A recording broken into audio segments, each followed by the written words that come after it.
Assalamualaikum warahmatullahi wabarakatuh. Di video ini kita masih membahas tentang praktikum audit, yaitu studi kasus pada PT Sugus tahun buku 2018, dan kita masuk ke modul 3, yaitu tentang siklus persediaan, penggudangan, dan pembayaran utang usaha. Seperti biasa, sebelum kita mengerjakan atau Anda mengerjakan kertas kerja pemeriksaan yang ada di modul 3 buku 2, kita lihat dulu instruksi yang ada di buku 1. Ada 5 instruksi, yaitu di halaman 95.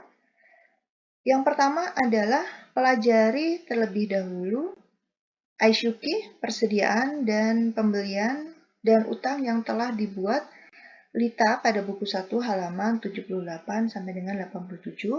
Lalu seterusnya instruksinya sampai yang terakhir adalah kita nanti akan melengkapi kertas kerja neraca yaitu indeks A2.1 dan A2.2 dan kertas kerja laba rugi yaitu A3.1 dan A3.2 yang terdapat pada modul 1 buku 2 yang telah Anda kerjakan sebelumnya untuk akun-akun yang terkait dengan pemeriksaan modul 3 ini ya. Nah, sebelum kita mulai, kita lihat dulu Aishuki yang telah dibuat oleh Lita. Jika dilihat, jawaban Aishuki yang diberikan adalah mayoritasnya ya. Jadi, kesimpulan penilaiannya adalah baik ya. Di sini bisa dilihat di buku 1 halaman 81. Kesimpulan penilaian untuk pembelian, Aishuki pembelian ini adalah baik. Nanti kita bisa lihat juga Aishuki untuk yang lainnya ya. Jadi nanti tinggal dicek saja Aishuki yang dibuat oleh Lita seperti apa ya. Yang ini adalah untuk persediaan, lalu dan untuk pembelian dan utangnya. Jadi yang di halaman 81 ini adalah Aishuki persediaan dengan kesimpulan penilaian baik. Nanti yang di halaman 87 yaitu untuk pembelian dan utang. Di sana kesimpulan penilaiannya juga baik. Bisa dicek sendiri di buku 1 ya, tinggal dipelajari saja. Nah, setelah itu di dalam buku 2-nya di halaman 44 sampai dengan 47 ini adalah tentang prosedur audit. Sama seperti pengerjaan prosedur audit pada modul 2, ini hanya tinggal diisi saja indeks-indeks sesuai dengan yang ada di modul 3 ini. Lalu, parafnya jangan lupa untuk dilengkapi. Di sini di dalam modul 3, untuk prosedur audit ada di halaman 44 sampai dengan 47 di buku 2 ya. Jadi tinggal diisi saja, jangan lupa nanti dilengkapi. Dibuat oleh siapa, diperiksa oleh siapa, lalu tanggalnya juga dilengkapi. Jadi hanya tinggal diisi saja indeksnya. Nah, setelah kita mengisi prosedur audit itu, kita lihat apa saja yang akan kita lakukan di dalam mengerjakan kertas kerja pemeriksaan di modul 3. Ya. Di sini pemeriksaan modul 3 ini adalah tentang siklus persediaan, penggunaan, dan pembayaran utang usaha. Kita akan melakukan 4 tahap atau 4 bagian. Ya, yang pertama adalah memeriksa dokumen-dokumen terkait, membuat konfirmasi, memeriksa fisik persediaan, dan membuat jurnal korusi untuk penyesuaiannya. Nah, di dalam kertas kerja untuk siklus persediaan, penggudangan, dan utang usaha ini, nanti bisa dilihat pada modul 2, halaman 48 sampai dengan 75. Di sana Anda bisa lihat ada indeks F dan M. Ya, walaupun ada indeks TOC 3 juga. Tetapi kita lihat nih, indeks F itu nantinya adalah untuk persediaan. Jadi untuk memeriksa tentang persediaan yaitu ada di indeks F. Lalu indeks M itu nantinya adalah untuk kertas kerja hutang usaha, di mana utang usaha itu muncul karena adanya pembelian secara kredit. Dan yang terakhir ada indeks TOC3. Nanti indeks TOC3 ini adalah untuk kertas kerja uji pisah transaksi pembelian ya. Kita pengerjakan dulu yang pertama, yaitu di sini adalah memeriksa dokumen-dokumen yang terkait. Pengerjaannya nanti ada pada kertas kerja indeks TOC3 dan PL2.2. Nah, jadi untuk memudahkan pengisiannya, kita bisa mulai dulu dari kertas kerja paling terakhir, yaitu indeks PL2.1 halaman 75 ya. Tadi salah menyebutkan yaitu PL2.1 bukan PL2.2 ya. Nah, kita lihat di halaman 75 ini yaitu indeks PL2.1. Di sini adalah kertas kerja untuk uji pisah batas pembelian. Jadi ketika kita melakukan audit atas pembelian, kita perlu memastikan bahwa transaksi pembelian tahun 2018 itu benar-benar dicatat di tahun 2018 dan tidak ada yang dicatat di 2019. Nah, jadi untuk pengisian kertas kerja ini dapat dilihat datanya ada di modul 3 buku 1 halaman 94 ya. Di mana di sana ada data yang berhubungan dengan masalah pembelian. Bisa dilihat di sini pada tabel uji pisah batas dari transaksi pembelian yang halaman 94 ya. Di sana ada nomor OP, ada tabel ya paling bawah, nomor OP, lalu ada tanggal OP-nya, ada keterangannya, di mana keterangan itu nantinya berisi nama supplier, juga jumlah ya. Contohnya adalah tanggal 29 Desember 2018, nomor order pembeliannya 279, nama pelanggannya adalah PT Delta dengan jumlah 20 juta. Jadi ini hanya tinggal memindahkan saja tabel yang ada di buku 1 halaman 94, kita tinggal pindahkan tahun 2018 lalu tahun 2019-nya. Jadi hanya datanya tinggal dipindahkan ke buku 2 modul 3 ini. Nah, sebenarnya jika kita ingin melakukan uji pisah batas, kita akan melihat tanggal pencatatan ya untuk kolom yang terakhir ini. Ini adalah yang utamanya. Apakah benar transaksi ini dicatat di tahun 2018 atau tidak? Di sini kita tidak bisa menggunakan order pembelian. Kalau di sini kan datanya data order pembelian, tetapi sebenarnya di sini kita tidak bisa menggunakan data dari order pembelian. Kita seharusnya menggunakan data dari faktur pembelian. Ya. Mengapa? Karena dalam order pembelian itu belum terjadi transaksi pembelian, itu baru order saja, belum dibeli. Bisa saja order pembelian yang kita lakukan, kita sudah melakukan order pembelian kepada supplier kita, tetapi bisa saja order pembelian itu dibatalkan karena satu dan yang lain hal. Jadi sebetulnya data order pembelian ini belum fix ya. Jadi ini bisa dikatakan belum dibeli. Artinya kita pasti tidak akan bisa melihat transaksi ini dicatat di tanggal berapa. Karena memang transaksinya belum terjadi, karena kita baru order saja gitu, transaksinya itu belum terjadi gitu. Jadi kita belum bisa mencatat transaksi pembelian tersebut. Nah, sebagai contohnya di sini yang di tanggal 29 Desember 2018 ada order pembelian nomor 279 dengan nama pelanggannya PT Delta dan jumlahnya adalah 20 juta ya. Pada saat kita lihat nih, kita lihat lagi di dalam daftar hutang yang ada di buku 1 modul 3, daftar hutang kepada PT Delta ya, daftar hutang PT Sugus kepada PT Delta. Di sini bisa dilihat di buku 1 yaitu di halaman 90, sebentar ya, kita lihat. Di halaman 92 sampai dengan 93. Nah, di situ ada daftar hutang PT Sugus kepada beberapa supplier. Nah, kita lihat yang di PT Deltanya. Di sana tidak ada angka 20 juta dengan order pembelian 279. Jadi kita tidak akan menemui angka 27 juta dengan order pembelian 279 pada daftar hutang PT Delta. Karena kenapa? Karena memang sebetulnya ini belum terjadi pembeliannya, gitu ya. Nah, karena belum terjadi pembeliannya, kita tidak bisa melakukan pencatatan, gitu. Artinya dengan data ini kita tidak bisa melakukan uji pisah batas pembelian karena seharusnya kita melakukannya melihat data dari faktur pembelian.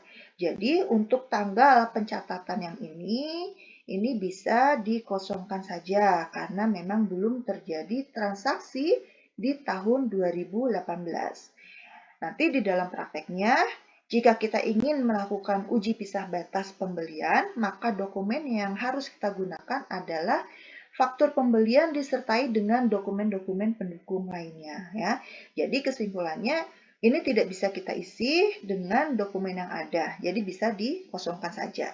Kalau misalkan kalian atau Anda ingin mengisinya berdasarkan dengan tanggal order pembelian, ya silakan saja karena memang faktur pembeliannya tidak ada. Tapi sebetulnya ini tidak bisa kita isi karena faktur pembeliannya belum ada, hanya masih berupa order pembelian yang dalam artian transaksi pembelian ini belum terjadi sehingga kita belum bisa mencatatnya ya. Jadi memang data atau informasi yang disajikan di buku 1 ini kurang lengkap ya.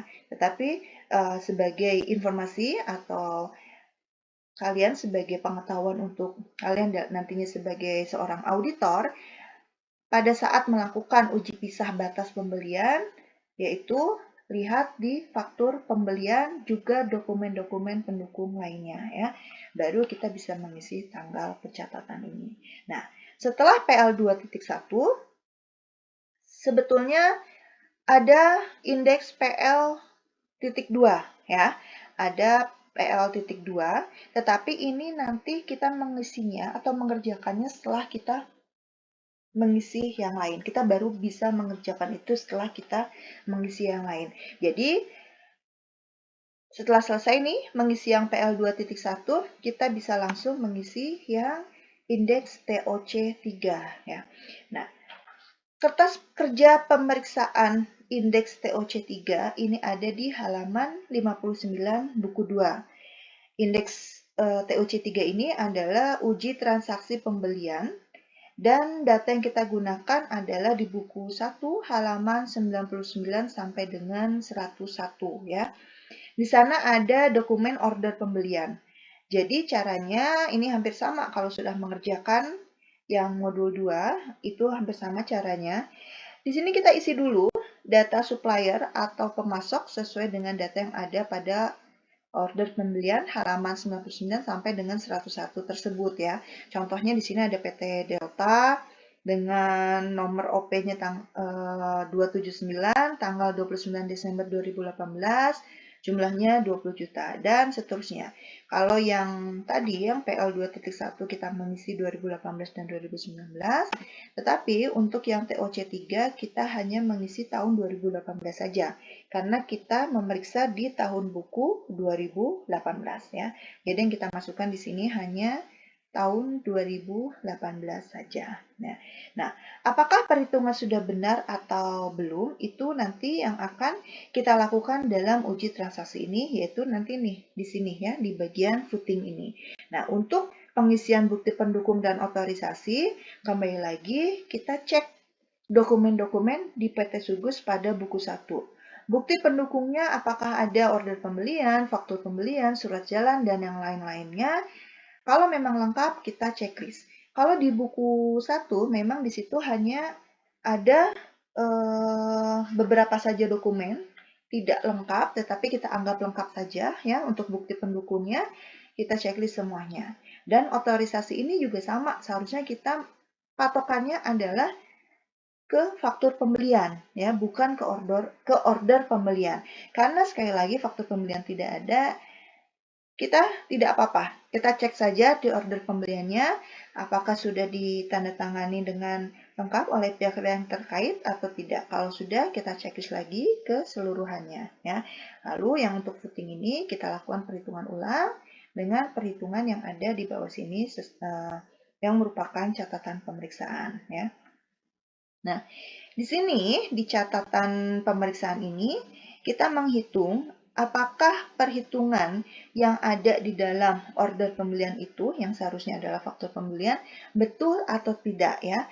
Dari kuantitas dikalikan dengan harga unit, lalu ditambah dengan PPN, apakah total harganya itu sesuai atau tidak. Angka-angka yang ada di sana itu sesuai atau tidak.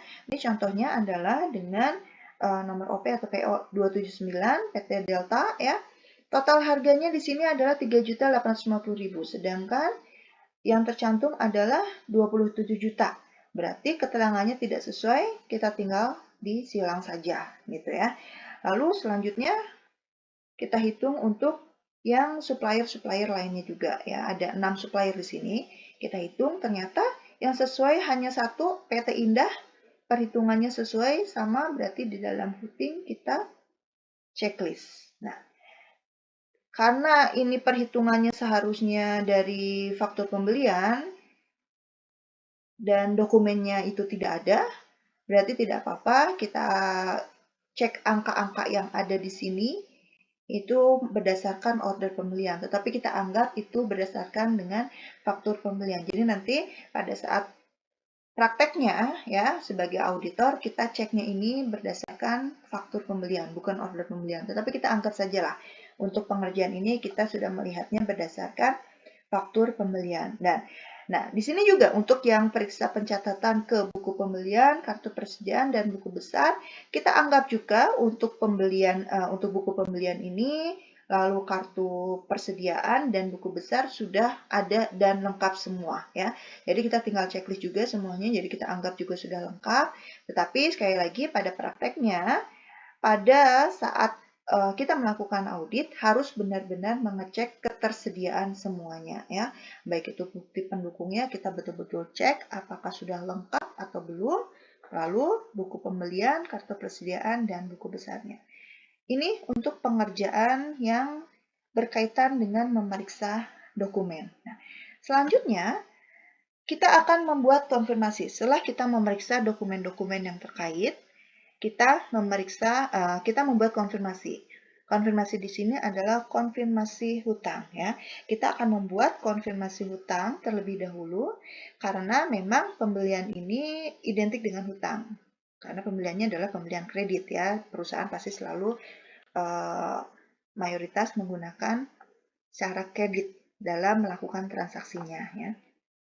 Nah, pada saat di modul 2, sebetulnya kita sudah pernah membuat konfirmasi, yaitu adalah konfirmasi untuk piutang. Jadi sebetulnya caranya ini sama. Bisa dicek di video tentang pembahasan modul 2, ya. Di sana ada bagaimana cara kita membuat surat konfirmasi. Nah, untuk data konfirmasi yang bisa digunakan, bisa dilihat di halaman 94. Jadi ini merupakan data hasil konfirmasi yang dilakukan tanggal 14 Januari 2019. Berarti hanya ada satu kali konfirmasi utang yang dilakukan ya. Kalau pada saat kita melakukan konfirmasi utang kan 2 kali. Nah, untuk yang konfirmasi utang ini kita hanya melakukan 1 kali saja. Kenapa hanya melakukan 1 kali saja? Karena ternyata pada saat auditor atau kita mengirimkan surat konfirmasi kepada supplier, kepada pemasok yang berjumlah di sini ada 9. Nah, langsung ke 9-nya ini memberikan jawabannya ya, memberikan jawaban konfirmasinya. Baik di sini ada jawaban yang setuju ataupun jawaban tidak setuju. Nah, karena perusahaan yang kita kirimkan surat konfirmasi ini langsung menjawab, jadi seorang auditor tidak perlu lagi mengirimkan surat konfirmasi yang kedua, cukup 1 kali saja ya. Kalau yang di konfirmasi piutang, kenapa kita harus mengirimkan kedua kali? Karena ternyata ada perusahaan yang tidak menjawab surat konfirmasi pertama yang kita kirimkan. Makanya kita harus mengirimkannya kembali. Kalau yang di konfirmasi utang ini ternyata kita hanya mengirimkan 1 kali konfirmasi saja, sudah mendapatkan jawaban dari perusahaan-perusahaan yang kita kirimkan konfirmasinya. Nah, karena sudah ada nih kesimpulannya, ya, hasil dari jawaban konfirmasi, ini kita bisa langsung saja memasukkan ke indeks MM1.1 yang kolom hasil konfirmasi. Contohnya adalah untuk PT Andalas, di sini jawabannya setuju.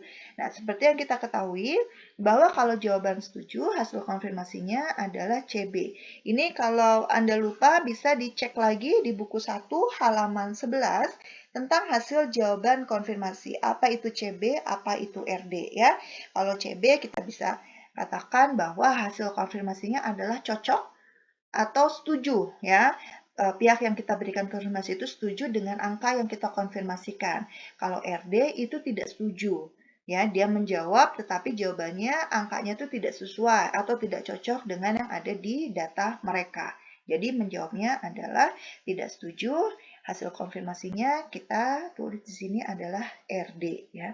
Nah, PT Berkat hasil konfirmasinya tidak setuju, ada perbedaan 990.000 karena apa di sini? Karena ada kesalahan pencatatan tanggal 3 Desember 2018 atas penerimaan piutang sebesar 990.000 ya. Nah, terus dikerjakan ya, di sini ada yang tidak setujunya 3 yaitu PT Berkat, Delta dan Elang. Berarti di sini juga RD-nya ada 3 ya, Berkat, Delta dan Elang dengan jumlah perbedaan di sini. Nah, lalu yang terakhir, untuk kolom pengeluaran setelah tanggal laporan posisi keuangan sampai dengan 28 Februari 2019, ini bisa kita lihat di buku 1 halaman 94. Ada keterangan di bawah tabel konfirmasi. Ini adalah tabel konfirmasi. Nah, di bawahnya di sini ada keterangannya. Hasil pemeriksaan saudara terhadap pembayaran kas setelah tanggal neraca sampai dengan tanggal 28 Februari 2019 menunjukkan jumlah pembayaran ke pemasok yaitu hanya kedua supplier yaitu PT Delta dan PT Berkat, di mana PT Delta jumlahnya 30.800.000 dan PT Berkat jumlahnya adalah 501.567.000. Jadi ini tinggal dimasukkan saja PT Delta dan PT Berkat ya. Nih, PT Delta 37.800 dan PT Berkatnya 501. Hanya 2 saja karena berdasarkan informasi yang ada di buku 1 hanya ada 2 supplier yang kita ada pembayaran yaitu pengeluaran setelah tanggal laporan posisi keuangan sampai dengan 28 Februari 2019. Lalu tinggal dijumlahkan dan jangan lupa tanda tick marknya ya. Nanti ini sama ya, setiap kertas kerja ini dilengkapi yang dibuat oleh siapa, diperiksa oleh siapa, lalu tanggalnya ini harus dilengkapi juga ya. Nah, setelah kita mengerjakan hasil konfirmasi ini, kita bisa langsung mengerjakan yang selanjutnya. Langkah selanjutnya adalah di indeks MM1.2, di mana ini adalah ringkasan hasil dari konfirmasi positif utang usahanya ya. Nah, karena ada satu konfirmasi, jadi kita akan membuatnya hanya satu saja, yaitu di buku 2 halaman 63. Tanggalnya diisi, yaitu pengiriman pertama tanggal 14 Januari 2019. Saldo menurut konfirmasi, ini masih sama, yaitu saldo di mana hasil konfirmasi ini mendapatkan jawaban baik itu setuju ataupun tidak setuju. Tetapi angkanya adalah angka versi kita, yaitu versi auditor yang mengirimkan konfirmasi. Di sini kita lihat jumlah konfirmasi ada berapa perusahaan, ada 90 perusahaan. Lalu yang kita kirimkan angkanya, yang kita konfirmasikan kepada supplier berapa, yaitu 1.269.116.100. Kita tinggal pindahkan di sini, lalu ada selisihnya ada berapa perusahaan yang mengatakan ada selisih atau perbedaan, itu 3 perusahaan, kita tulis 3, lalu jumlahnya berapa, di sini adalah minus 5.810.000. Nah, yang ini hasil konfirmasi ini adalah hasil konfirmasi menurut pihak yang kita kirimkan konfirmasinya, tapi memberikan jawaban baik itu setuju ataupun tidak setuju. Ini angkanya sebetulnya tinggal dikurangkan saja.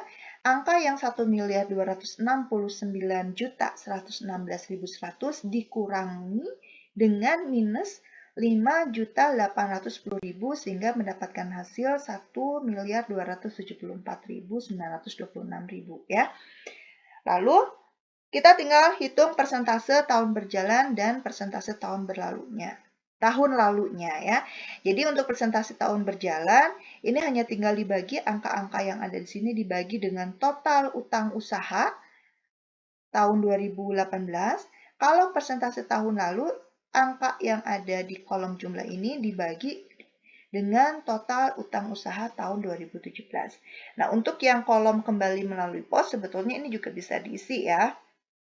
Yaitu adalah jumlah perusahaan yang menjawab konfirmasi itu ada ada berapa, jumlahnya ada berapa. Kalau di sini berarti adalah 9, jumlahnya berarti sama, di sini adalah 1.274.926. Itu pengerjaannya untuk modul 2 juga sama, yang kembali melalui pos bisa diisi, lalu yang tidak kembalinya berarti adalah yang tidak menjawabnya. Itu tinggal dilengkapi saja ya. Sekali lagi, kembali melalui pos adalah yang menjawabnya, baik setuju atau tidak. Lalu yang tidak kembalinya berarti adalah perusahaan yang tidak menjawabnya. Itu bisa dilengkapi, yang di video di modul 2 juga nanti bisa dilengkapi juga gitu ya. Nah, sudah selesai pengerjaan untuk yang konfirmasi ini. Nah, tetapi nantinya dari hasil konfirmasi tersebut, ya, yang perbedaan yang tadi ini, yang ada tiga perbedaan ini, kemungkinan nanti akan perlu dibuat usulan penyesuaian dan reklasifikasinya. Nah, untuk membuat usulan penyesuaian dan reklasifikasi ini nanti dapat kita buat di kertas kerja M1 halaman 61. Berarti itu nanti kita sudah masuk ke jurnal koreksinya atau ke penyesuaiannya ya. Nah, sebelum masuk untuk kita mengerjakan jurnal koreksi, biar sekalian nanti pada saat mengerjakannya kita mengerjakan dulu atau melakukan kegiatan yang ketiga dulu, yaitu memeriksa fisik persediaan.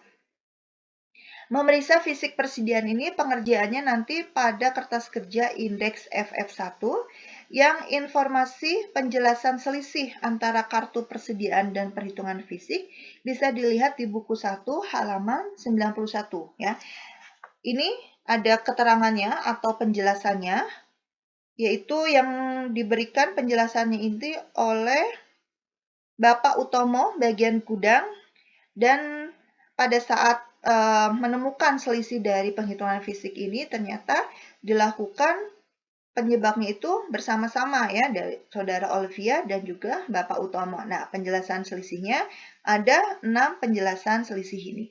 Nah, dari penjelasan selisih yang terjadi pada saat pemeriksaan fisik persediaan ini, ada beberapa revisi yang akan saya lakukan. Salah satunya adalah ini yang PS, lalu Rukovin SP1000 ya. Ini adalah revisi angka. Anda cek di buku 1 halaman 90, di sana ada hasil perhitungan fisik persediaan PT Sugus. Ada kode barang, nama barang, kuantitas satuan menurut kartu persediaan, dan kuantitas satuan menurut perhitungan fisik persediaan. Sebetulnya angka-angka di sana hanya tinggal memindahkan saja ya. Yang jumlah fisik dan jumlah kartunya hanya tinggal memindahkan. Tetapi khusus untuk PS dan Rukovin, ini saya revisi sedikit, yaitu pada jumlah fisiknya. Pada jumlah fisiknya, di buku tertera 2350 sama dengan jumlah kartu. Ya. Sedangkan di dalam penjelasannya, di sini bahan baku PS ini ada selisih 500 kilo disebabkan karena adanya pembelian tanggal 29 Desember 2018 dari PT Delta belum diterima faktur pajaknya, sehingga belum dibukukan sebesar 8.800.000 termasuk PPN. Karena ada penjelasan selisih ini, berarti supaya sinkron atau sesuai, kita tambahkan saja bahwa fisiknya itu kelebihan 500. Ya, ke fisiknya ini adalah kelebihan 500 kilo dibandingkan dengan kartu. Karena kenapa? Karena ternyata ada pembelian yang belum dicatatnya ya. Lalu sama dengan yang Rukovin SP1000, di dalam buku 1 di sana untuk yang jumlah fisik dan jumlah kartu juga sama jumlahnya, yaitu 28.854 kilo. Tetapi karena di penjelasan sini di Rukovin yang nomor 4 ada selisih 2000 kg.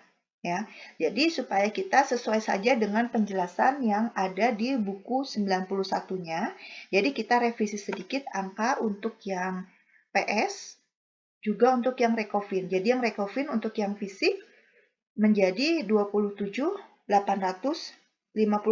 ya. Karena ada selisih, bukan yang di nomor 4 tetapi yang di nomor 5 ini ya.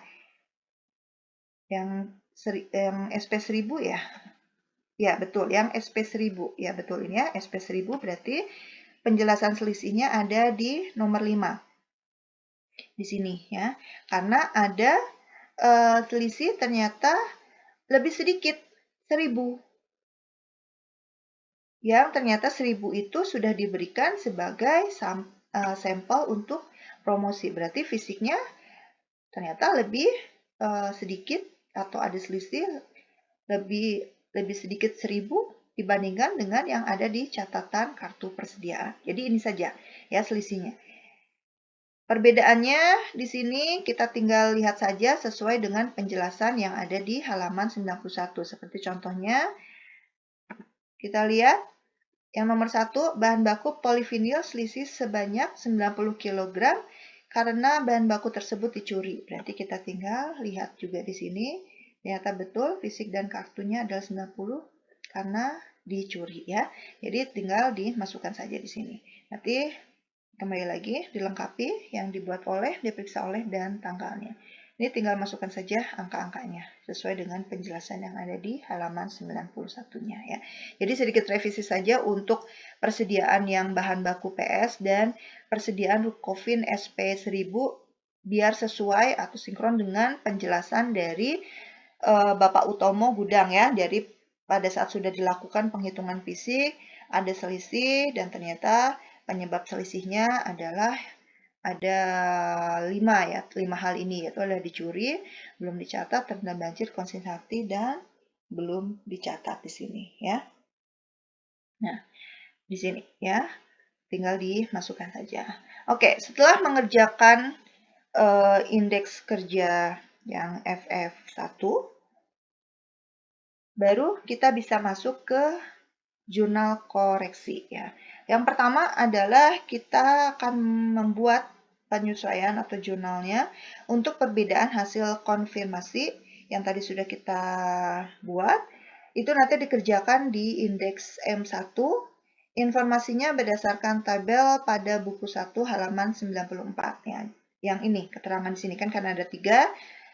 Ini adalah jawaban tidak setujunya yang pertama karena kesalahan pencatatan, lalu karena adanya pembelian bahan baku yang belum dicatat, lalu karena adanya giro yang belum dikeliringkan. Nanti kita lihat yang mana saja yang akan kita buat jurnal koreksinya.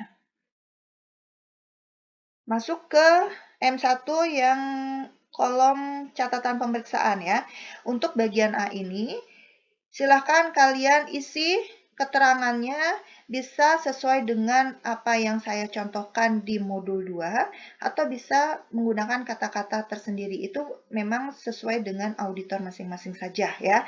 Mau menulisnya seperti apa. Tapi contohnya mau mengikuti yang ada di modul 2 itu boleh ya. Yang poin A, poin C, lalu yang kesimpulan pemeriksaannya. Nah, sesuai dengan temuan yang ada di dalam buku 1 halaman 94 tadi ya, yang konfirmasi, dapat kita masukkan bahwa yang menjadi masalah pertama kali adalah di sini PT Berkat ya. Yang ini PT Berkat. Katanya PT Berkat ini menjawab tidak setuju karena adanya kesalahan pencatatan tanggal 3 Desember 2018 atas penerimaan piutang sebesar 990 juta. Jadi ada yang pertama itu perusahaan kurang catat atas pembayaran hutang kepada PT Berkat. Parenya adalah utang usaha di debit sebesar 990 ribu, lalu bank di kredit sebesar 990 ribu. Lalu yang keduanya itu adalah PT Delta. PT Delta menjawab tidak setuju karena adanya pembelian bahan baku PS yang belum dicatat 8.800.000 pada tanggal 31 Desember. Berarti perusahaan belum mencatat pembelian bahan baku PS dari PT Delta senilai 8.800.000. Berarti persediaannya, parenya adalah persediaan bahan baku, lalu karena di sana katanya berdasarkan penjelasan yang di buku 91 bahwa 8.800.000 itu adalah termasuk PPN, berarti kita ada PPN masukan di sini ya. PPN masukannya adalah 10% dari 8.800.000. Utang usahanya adalah 8.800.000. Lalu yang ketiganya yaitu PT Elang menjawab tidak setuju karena adanya giro yang sudah dibayar kepada PT Elang sebesar 2 juta, jatuh temponya 27 Desember belum dikelilingkan oleh PT Elang pada akhir tahun 2018.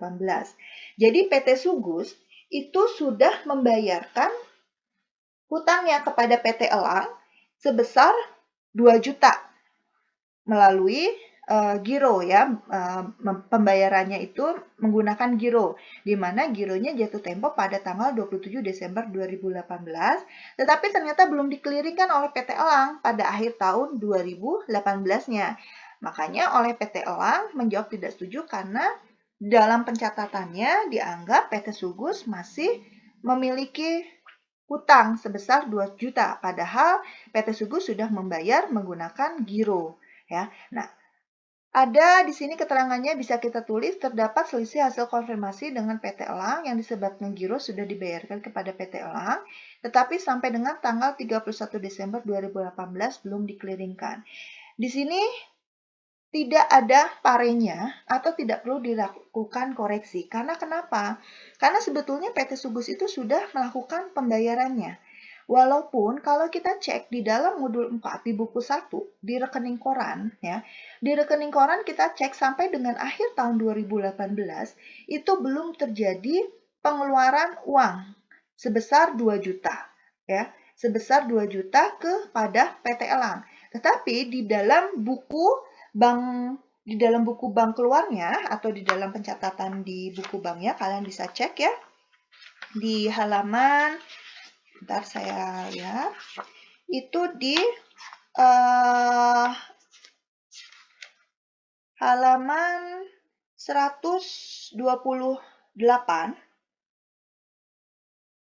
untuk buku Bank Lipo, di halaman 126 itu untuk buku Bank Lopo itu sudah dicatat oleh PT Sugus ada pembayaran utang kepada PT Elang dengan BG nomor 1564 jatuh tempo tanggal 27 Desember. Jadi PT Sugus ini sudah mengeluarkan giro dengan nomor gironya 1564 itu di tanggal 17 Desember. Makanya di dalam buku banknya PT Sugus sudah mencatatnya untuk pembayaran utang kepada PT Elang ya.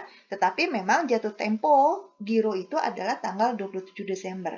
Dan ketika kita cek di rekening koran PT Sugus, yaitu di halaman 129 sampai dengan 130 di buku 1 ya, kalian tinggal cek, itu memang belum ada. Belum ada pengeluaran sebesar 2 juta sampai dengan akhir Desember. Tetapi sebetulnya ini bukan kesalahan PT Sugus karena PT Sugus memang sudah merasa sudah membayarnya ya. PT Sugus sudah membayarnya dan PT Elang sebenarnya setelah tanggal 27 Desember itu bisa mengkeliringkan kapan saja nantinya. Jadi tetap ini dianggapnya itu adalah pembayaran utang kepada PT Elang oleh PT Sugus itu sudah lunas, berarti permasalahannya itu ada di PT Elang. Karena penyajian dari PT Sugusnya sudah tepat.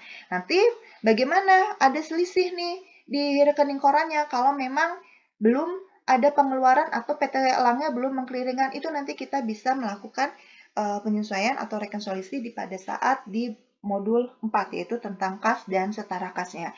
Tetapi untuk yang di modul 3 ini, berarti tidak perlu dilakukan koreksi untuk kasus yang PT Elang ini, karena memang kesalahan ada di PT Elang bukan di PT Sugus ya, karena PT Sugusnya sudah melakukan pembayaran dengan berupa pembayaran menggunakan giro ya, yang jatuh temponya adalah tanggal 27 Desember.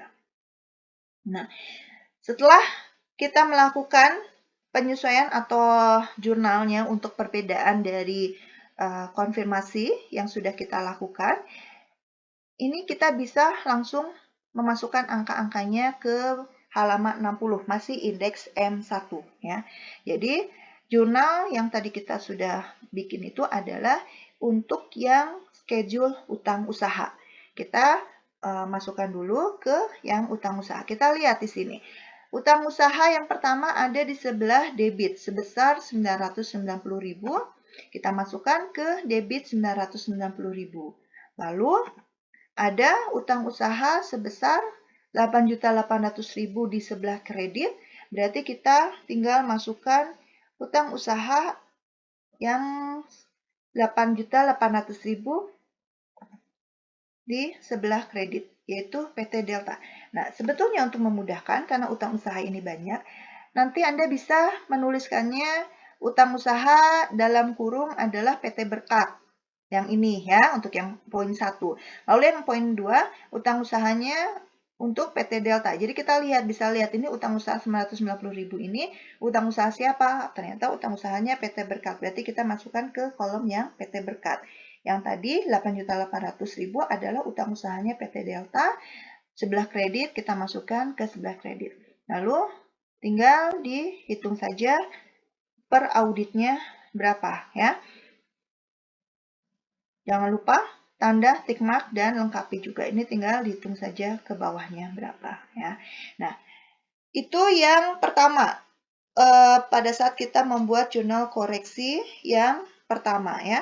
Nah, setelah kita membuat jurnal koreksi yang pertama, selanjutnya kita akan masuk ke pembuatan jurnal koreksi yang kedua, yaitu untuk perbedaan hasil perhitungan fisik persediaan. Ini dikerjakan pada indeks F1, F2, F3, dan F4 ya. Nah, informasi penjelasan dari selisih ini kita bisa lihat di buku 1 halaman 91, tetapi berdasarkan selisih atau perbedaan yang sudah kita buat terlebih dahulu di indeks FF1 ya, yang sebelumnya kita sudah membuatnya.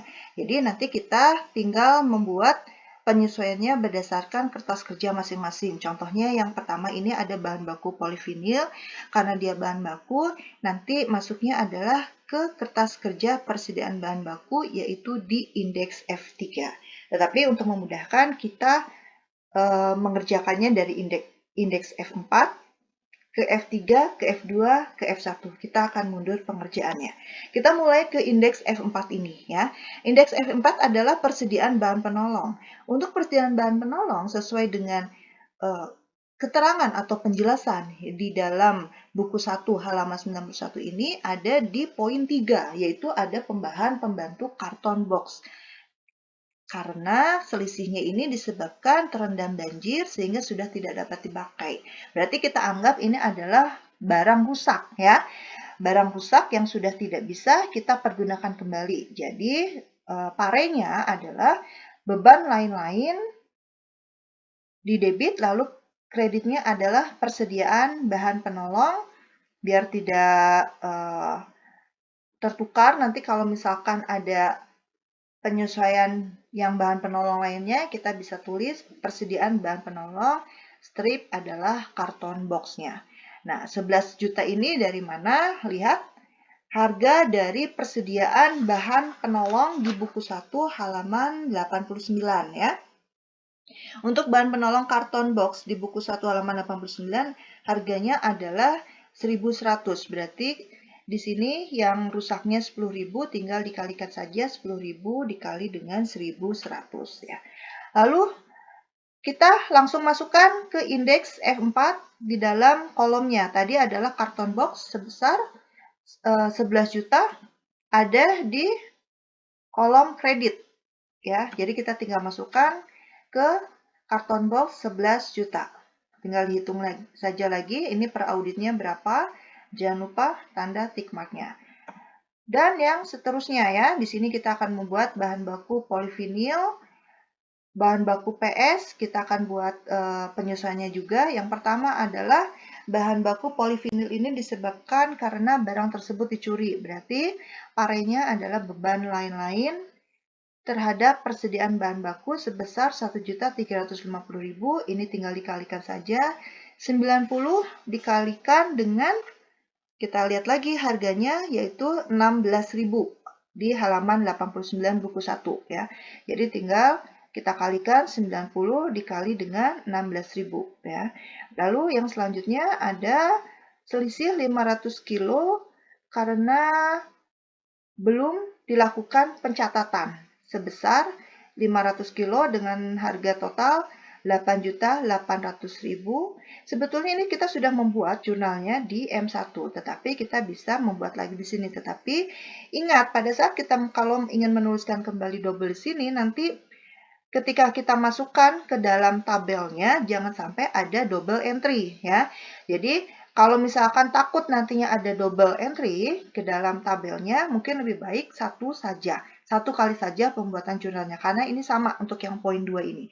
Tapi kalau dirasa, oke, tahu nih, bahwa jurnal yang kita sudah buat di sini, ya, ini sudah dibuat di M1, di indeks M1, berarti kita hanya memasukkannya sekali saja. Itu tidak apa-apa kalau kita memang ingat. Tapi kalau takutnya kita lupa dan memasukkan double entry, itu yang bahaya. Nanti angkanya menjadi double. Jadi kalau kita lihat di sini, yang kita sudah buat jurnalnya di M1, ada persediaan bahan baku, PPN masukan, dan utang usaha. Utang usaha ini kita sudah masukkan ya di yang indeks untuk utang usaha. Yang M1 itu kita sudah masukkan, berarti kita tinggal masukkan yang persediaan bahan baku. Persediaan bahan bakunya apa? Persediaan bahan bakunya yaitu adalah PS sebesar 8 juta di sisi debit. Berarti kita masukkan PS di sisi debitnya 8 juta, tadi polivinilnya di sisi kredit 1.350.000, lalu tinggal lakukan perhitungan lagi per auditnya ya. Per klien ditambah debit dikurangin dengan yang kredit. Hasilnya adalah per audit. Sama yang tadi F4 juga, perhitungannya seperti itu.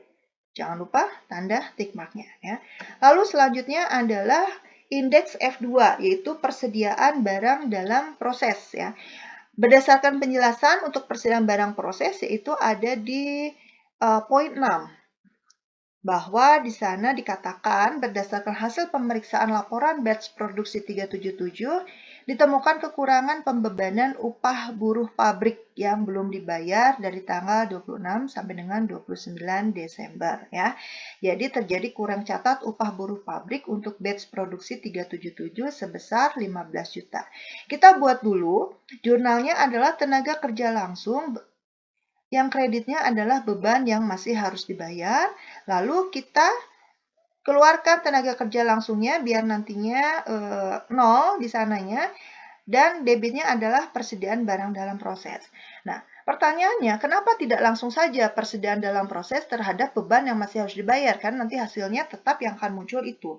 Nah, kalau langsung jurnalnya adalah persediaan barang dalam proses terhadap beban yang masih harus dibayar, takutnya tenaga kerja langsung ini tidak akan terrecord, tidak akan muncul di dalam buku besar. Jadi kita tidak akan tahu bahwa memang masih ada upah buruh pabrik yang belum dibayarkan ya. Yang nanti akan dibayarkannya itu adalah 3 Januari 2019.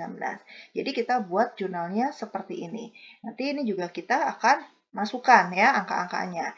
Tapi sekarang untuk yang indeks F2 kita masukkan saja dulu persediaan barang dalam proses sebesar 15 juta untuk batch produksi 377 di sebelah debit ya. Untuk ini batch production 377 di sebelah debit sebesar 15 juta. Dan yang selanjutnya adalah untuk persediaan barang jadi yaitu di indeks F1. Ada dua penjelasan. Yang pertama adalah untuk barang jadi Rukovin SP 500. Karena barang tersebut dititipkan secara konsinyasi. Jadi ada selisih sebanyak 2000 kg disebabkan karena barang tersebut dikonsinyasikan kepada PT Unicorn. Nah, di sini kita tidak akan membuat parenya karena kita mengasumsikan bahwa PT Sugus ini menggunakan metode tidak terpisah. Untuk informasi, di dalam akuntansi konsinyasi kita mengenal ada dua metode, yaitu adalah metode tidak terpisah dan metode yang dipisah.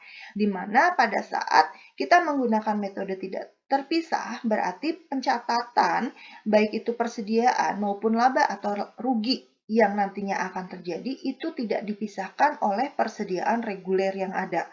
Ya, beda halnya kalau kita menggunakan metodenya adalah metode yang dipisah. Kalau metode dipisah, berarti nanti pencatatan persediaannya akan muncul persediaan konsinyasi dan akan muncul persediaan yang reguler biasa di perusahaan. Lalu untuk laba dan ruginya pun nanti akan dipisahkan. Karena kita akan membuat ini simpel saja, mudah saja, berarti kita akan anggap bahwa PT Sugus ini menggunakan metode tidak terpisah. Berarti disatukan dengan persediaan reguler.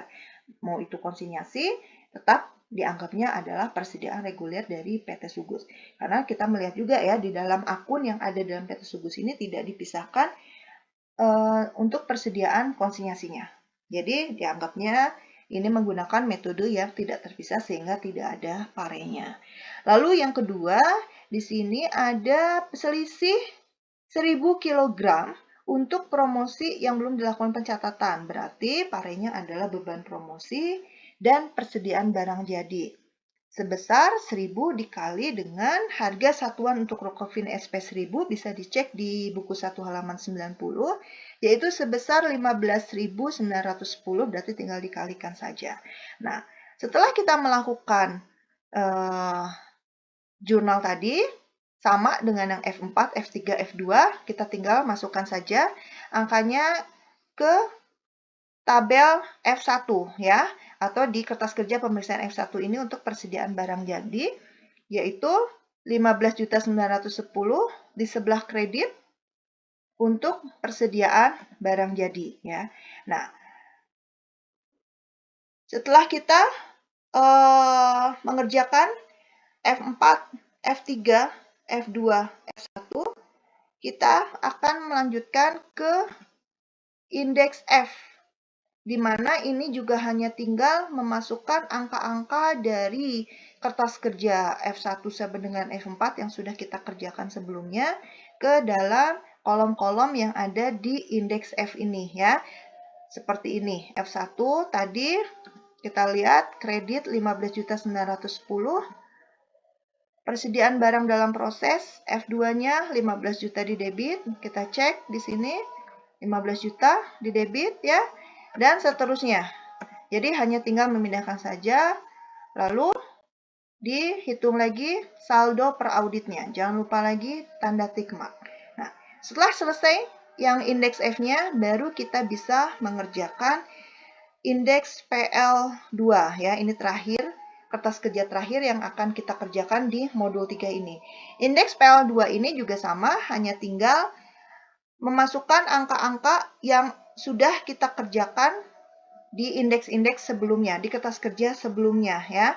Jadi kita tinggal input saja keseluruhannya. Nah, untuk informasi di persediaan bahan baku akhir ini adalah gabungan dari persediaan bahan baku dan bahan penolong. Makanya angkanya adalah 658 juta. Karena kalau kita lihat untuk persediaan bahan baku akhir, angkanya tidak 658 juta. Ini adalah penjumlahan. Jadi di sini pun kita memasukkan penyesuaiannya adalah persediaan bahan baku dan bahan penolong ya. Jadi kita tinggal masukkan di sini untuk persediaan bahan baku dan bahan penolong. Tadi ini tenaga kerja langsungnya kita sudah lihat. Kita sudah membuat juga jurnalnya, ada di sisi debit dan sisi kredit ya. Yang tadi kita cek lagi dulu. Nah, ini tenaga kerja langsung. Kita tinggal masukkan saja debit dan kredit, makanya nanti hasilnya juga akan tetap saja gitu ya. Ini hanya untuk merecord saja bahwa memang ada tenaga kerja langsung. Lalu beban lain-lain kita cek, dimasukkan angka-angkanya, barang dalam proses akhir, dan juga persediaan barang jadi akhir. Lalu tinggal dihitung lagi saldo per auditnya. Nanti ini tinggal dicek lagi ya, apakah perhitungan saya sudah tepat atau belum. Jadi nanti akan mendapatkan hasil akhirnya untuk harga pokok barang yang dijual atau angka terakhirnya itu angka saldo per audit 31 Desember 2018 untuk harga pokok barang yang dijual adalah 33 miliar sekian ya, angka yang di sini. Lalu untuk saldo per audit untuk persediaan adalah ini ya, 2.721 juta. Lalu ada tadi kita sudah mengerjakan yang di M1 itu adalah saldo per audit untuk utang usahanya.